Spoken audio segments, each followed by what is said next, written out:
Bonjour à tous. Voilà, tout d'abord, je vous souhaite un bon voyage. Cette scène, les voyageurs en partance pour les villes de l'intérieur du pays la connaissent bien. C'est très souvent que les vendeurs allaient crier sur relais dans les véhicules de transport pour leur proposer des médicaments traditionnels aux vertus supposées curatives. Ousmane fait partie de ces délégués médicaux d'un autre genre. On voit un peu de tout. Ce qui est traditionnel, ce qui est moderne chinois. Puisqu'on n'a pas fait une grande étude en médecine, pouvoir exprimer ça ailleurs, ce qui fait qu'on voit ça dans les cas tout simplement.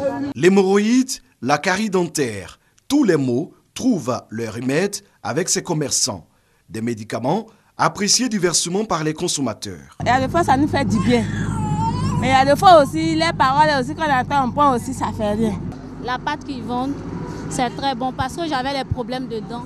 Ça m'a beaucoup aidé. Cette activité exercée sans aucune qualification crée une certaine anarchie dans un secteur aussi sensible que celui de la santé. Une situation préoccupante pour le président de la Confédération des associations des praticiens de la médecine traditionnelle de l'Afrique de l'Ouest. Ces praticiens de médecine traditionnelle doivent détenir une carte de la Fédération des praticiens de la médecine traditionnelle.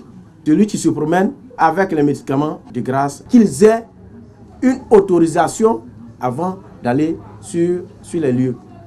Les médicaments vendus à la criée dans les cars ou gares routières peuvent avoir des conséquences dramatiques sur la santé des populations. Les spécialistes en appellent à la prudence.